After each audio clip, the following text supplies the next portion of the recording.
Welcome to the Living the Dream podcast with Curveball. If you believe, you can achieve.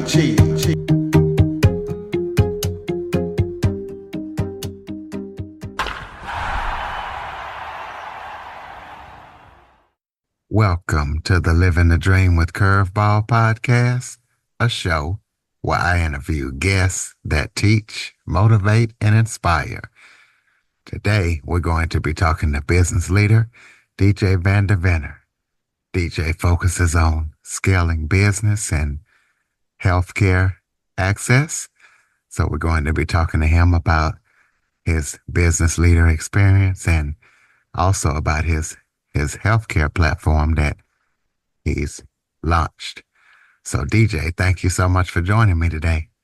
Absolutely. Thank you for having me. Why don't you start off by telling everybody a little bit about yourself? So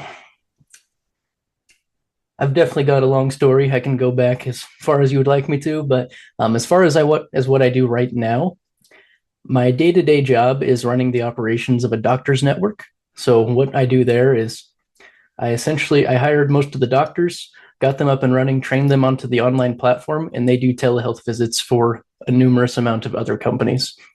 And that's my day-to-day job. Outside of that, I'm working on a website and another business that the way I want to do it is it's called fitnessblueprints.fit.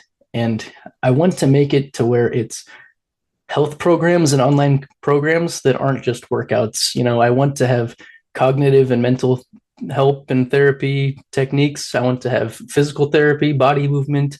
I want to take a different approach to it than your typical online workout program. And that's pretty much my day-to-day. Okay, well, you faced a wrongful arrest and you was able to pivot out of that. So talk about that situation. Absolutely. So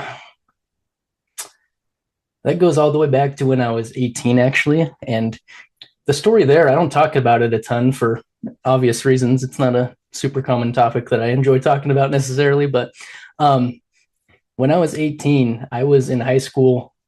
I was the lead of the musical at a show at a high school that mainly focused on drama and performance. So I was fairly proud of it. And I actually met with the producer for Fox during my senior year to try to get into the acting world and jump into that.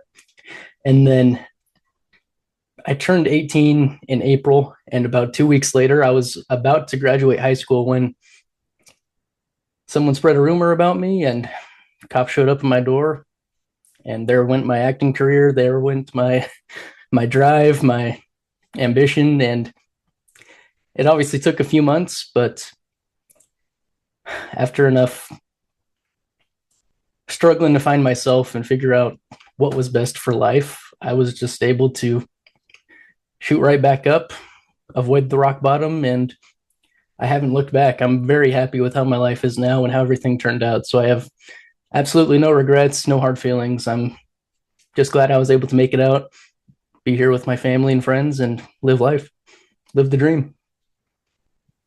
Absolutely. Talk about what led you to the transition from digital marketing to health. So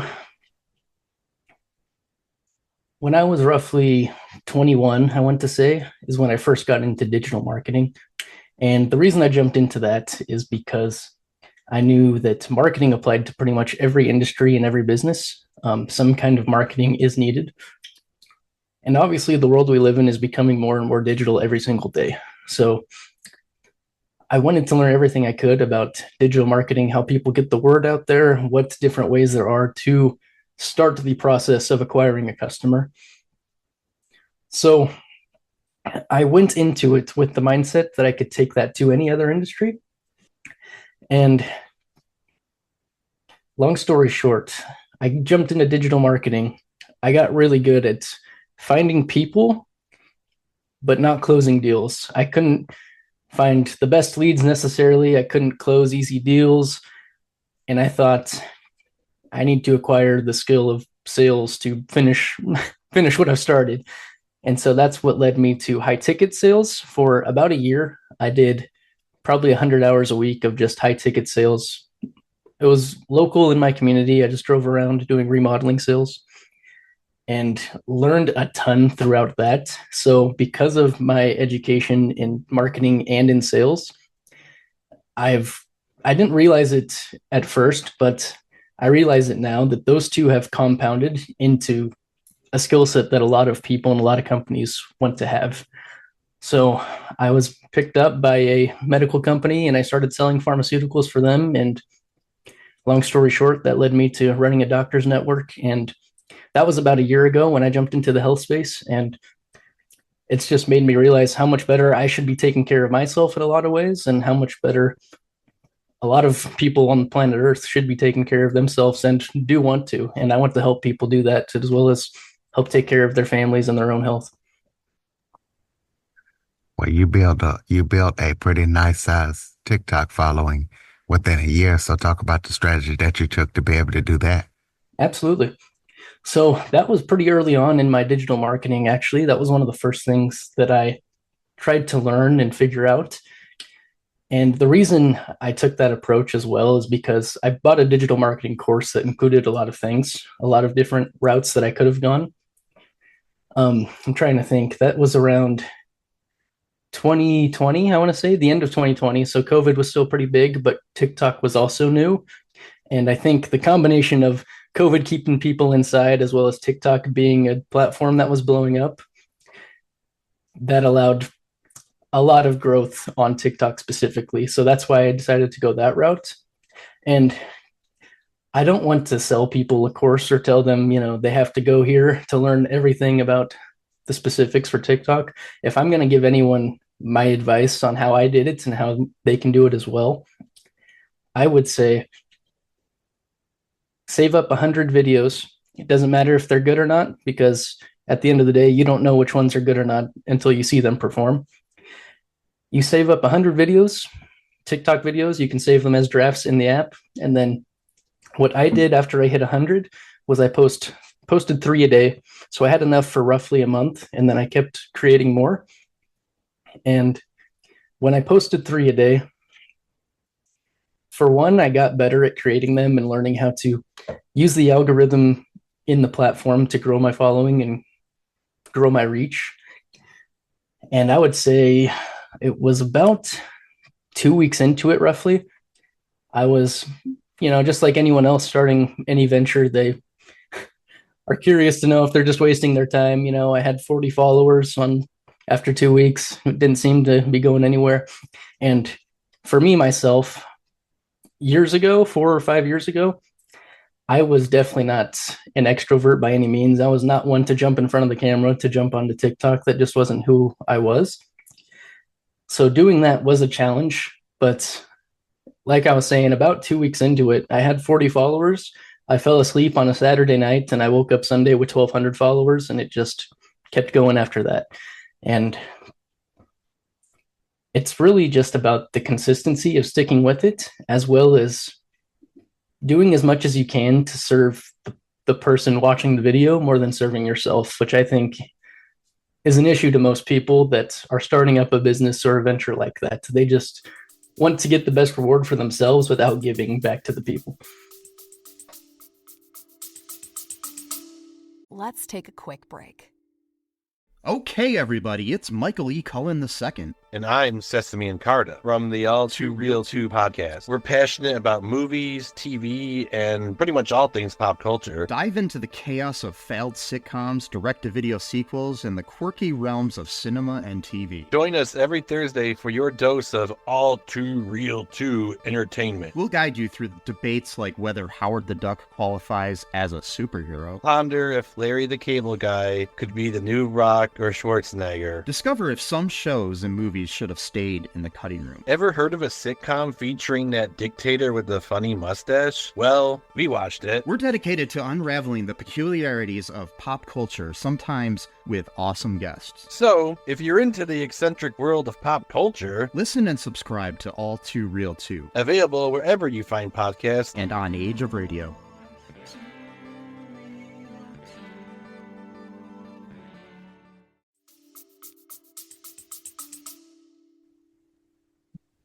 We'll talk about the strategies that you use to make yourself a successful salesperson in several different companies? For sure. So I would say a big part of my success in sales, which it's something I try not to talk a lot about on podcasts or with content, but I actually volunteered as a missionary. So I went around knocking on a lot of doors and getting a lot of rejection that way, which rejection is just a part of sales and a part of life in general. So I would say I did that shortly after my wrongful arrest. I was 19, almost 20 when I did that. And I did that for about a year and a half, a year and a few months. And COVID is what sent me home. So I had about a year of digital marketing experience, maybe 2 years before jumping into sales for the first time. And I think my experience in digital marketing that I learned, as well as my experience as a missionary trying to spread the word, both of those compounded to make me not get discouraged by all the rejections that sales offers, and also realize that you have to learn the product. And the other thing I would say is something that I try to apply is the rule of 100, where you don't know if you're good or bad until you do it at least 100 times, So I can do 2 or 3 sales calls and do a terrible job and say, okay, this isn't for me. But after you do 10, 20, up to 100, you're probably going to be pretty good. And because I did so many appointments trying to improve my sales skills, my people skills, trying to learn the products, trying to learn how to help people the best way, I think that is what led me to not only become the top rep at one company, but a couple different companies doing sales. Talk about some of the challenges that you face growing your business and how you addressed them. So when it comes to that, I could approach that a few different ways, because I have the digital marketing business that I started a few years ago that I don't really do now. And I have Dr. Telex, which I work for, which I've helped grow as well. And then I have the brand new company that I haven't grown quite yet because it's not even up and ready, but I'm actively trying to grow it for when we do launch and start launching some programs. So as far as the skills that I've used to scale those businesses, for Dr. Telex, the doctor's company I work for, learning how to run ad campaigns, learning how to do email outreach, cold calls, all of that combines into, some people call it business development, some people call it running operations. There's a number of different ways you can approach it. But I would say having the knowledge to not just do a shotgun fire and throw, a few minutes at LinkedIn, a few minutes at emails, a few minutes at social media, rather to hone in on one of those for a few days, maybe a week, until you really hone in on your emails, on your LinkedIn messaging, your outreach, connecting with people, every single route you can go. I would say if you do it that way, for example, with digital marketing, I have over 10,000 followers on TikTok, but I made way more money from digital marketing on Facebook, where I only had 1,500 friends or 1,500 followers. So it's one of those things where people see 10,000 followers on TikTok and they just assume that's where the success is. But you have to get down to the nitty gritty and see, oh, all of your sales are coming from Facebook, which is, only 1,500 people that you're reaching out to instead of 10,000. And I think that's a big part of business, is people assume all of the customers come from one spot, when really you have to test out the different platforms and do it strategically so that you can find out which one of those works best for your specific business. What excites you most about the future of the healthcare as an industry? Well, like I was saying earlier, the world is just becoming more and more digital, which is why I jumped into digital marketing in the first place. But as far as the future of healthcare goes, something that I'm currently working on for the Doctors Network is we're still doing some research, but we want to offer primary care through telehealth, at least as much as we can. Because urgent care is available through telehealth, but primary care is a little bit of a different story. And the reason for that is because there's two reasons I would say. And one of those is we know a ton of people, at least in our area, and I know a lot of friends and family around the country that their primary care providers just dropped them or, have retired, have closed their practice, whatever the reason is. And I think a lot of that is because they're transitioning to telehealth, and COVID just made their jobs a little bit inconvenient, I would say, and they kind of had to transition to a different route for their income. So what I've noticed for sure is I want to provide as much healthcare as I can. And I'm not saying me specifically because I'm not a doctor, but I want to help providers and practitioners of different kinds provide healthcare to anyone, anywhere in not just the country, but in the world.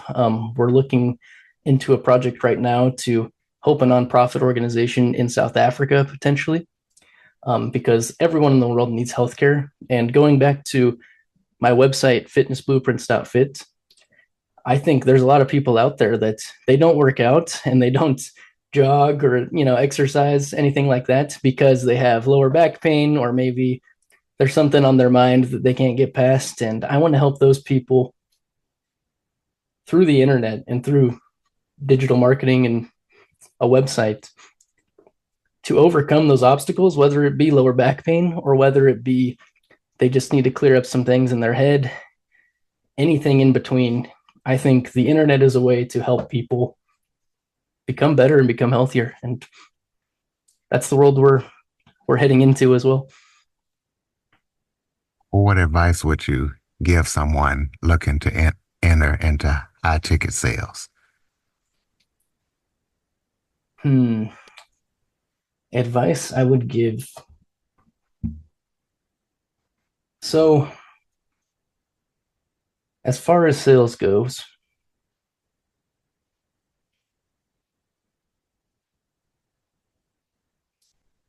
the biggest thing I would say, if you are brand new or a beginner in sales, is silence is power. A lot of people that are new to sales, they think they have to talk their way out of every problem or into the sale, or they just talk away because they're nervous and it's new to them. Whereas I think the reason I've done so well in sales is because no matter what type of sales it is, whether it's, something affordable, a $20 program or a $100,000 job on their home, I provide all the value that I can, help them, drop the cost right in front of them, and do not say a single word until they do. Because when it comes to negotiating, after the price is dropped, the first person who speaks is typically the one who loses the negotiation. And if you can drop a price, especially for high ticket sales, if you can drop the cost of the product or the service and not say a single word and just wait for your prospect or your lead or whatever you want to call them to think about their decision and think about why they do need the product or the service, and think about everything that's going through their head before they realize they're going to convince themselves they do need this. And obviously, if someone can't afford it, they can't afford it. There's nothing you can do about that. But when it comes to sales, something I want to mention as well, I have a theory that the reason sales is such a huge industry that a lot of people want to get into is because it's one of the few things that you can do where you see the result immediately, or you have a glimpse of the result immediately. So when you work out, if you go to the gym and work out, you put in 30 minutes to an hour of resistance training, the way that your muscles feel and the way you look afterwards, you get a glimpse of what you could look like and feel like when you wake up in the morning and you haven't worked out at all. I think the same idea applies to sales specifically, because when you're doing a sales job or a sales call, the closer you get to closing the deal, the more you get the glimpse in your head of, I'm going to make this much commission. I'm going to help this client, this potential lead. You see it in your eye, the finished product, whatever it is, whether you're providing a service or a product to the customer, and you also see the money going into your pocket. So it's almost a win-win when you're doing sales. And I think that's my rant on why sales is such a huge industry, I think, and why it is something that's good to go into if you want to learn. Tell us about any upcoming projects that you're working on that the listeners need to be aware of. Absolutely. So fitnessblueprints.fit, what I'm working on right now is I partnered up with someone who has years of personal training experience and has physical therapy experience. So we want to make a workout program, but it's more of a body movement program. It helps people recover from lower back pain, from shoulder pain, from soreness, anything like that, in order to get to the gym and work out afterwards. So we're going to offer workouts as well with that, but we want to mainly focus on the recovery and the body movement.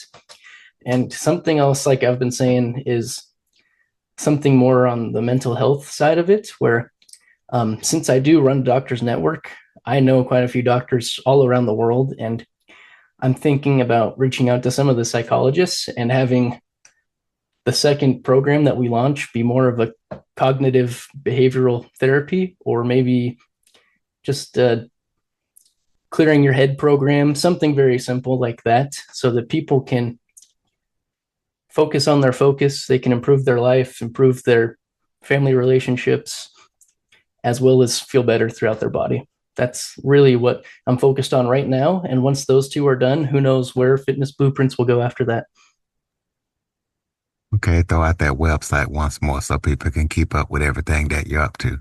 Absolutely. So it's fitnessblueprints.fit. And I actually have to double check. I do have an IT guy that is helping me get everything set up there. So there might be something on the website, but it might also just be pending and coming soon type of thing. We're hoping to get everything launched around the beginning of the year in 2025. So it's fitnessblueprints.fit, but if you don't go there, you can always find me on LinkedIn or Twitter to keep up to date with everything as well. Okay, close us out with some final thoughts. Maybe if there was something I forgot to talk about that you would like to touch on, or any final thoughts you have for the listeners.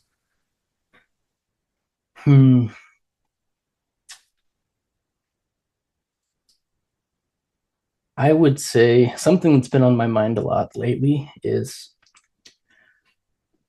I've been thinking a lot about how I've gotten to this point in my life, for good and bad reasons, or just experiences in general. And something I think would be beneficial to your audience is, I think a huge part of why I've grown in the last few years so much and grown my success is because we live in a world where it's almost like a stereotype for 2 or 3 year old kids to always ask why, or always say, what does that mean? And I think because sometimes 2 and 3 year old kids can be annoying, we just naturally convince them to stop asking, and eventually they do. I think the world would be a very different place if everyone kept asking why and kept asking, what does that mean? I think communication would be different among everyone in our environments and our societies. And I think everyone would be more knowledgeable and more educated because we'd all be on the same page if that was the case. And just kind of like an example of that, this is actually caused me some trouble in relationships, just because there's a lot of sayings that people say because they're implying something but really meaning another. And something that I've heard in really all my relationships, and probably a lot of people have heard in relationships, is I just don't want us to waste each other's time. And I've heard that a handful of times, being said to me. And I always respond with, what does that mean? Which normally makes them upset. So maybe I should correct how I approach that. But the reason I say that is because they say I don't want us to waste each other's time, which really means I want this to work out, is typically what that boils down to. But the world today, we have a lot of sayings that don't necessarily explain what we are trying to communicate to the opposite party. And I think if we just tried to understand what someone is trying to communicate to us rather than immediately assuming what they're saying and run with it, I think the world would be a very different place, and people would be happier in their lives, and people would have more money in their pockets. And I think that's just one of the few ways that, we can make a little change to really change our life and improve the outcome of it. All right, ladies and gentlemen, fitnessblueprints.fit.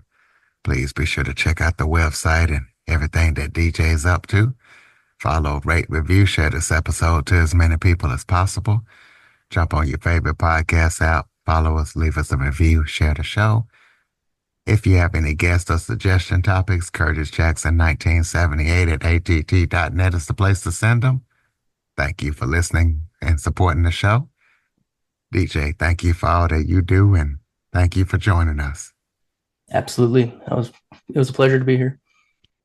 For more information on the Living the Dream podcast, visit www.djcurveball.com. Until next time, stay focused on living the dream.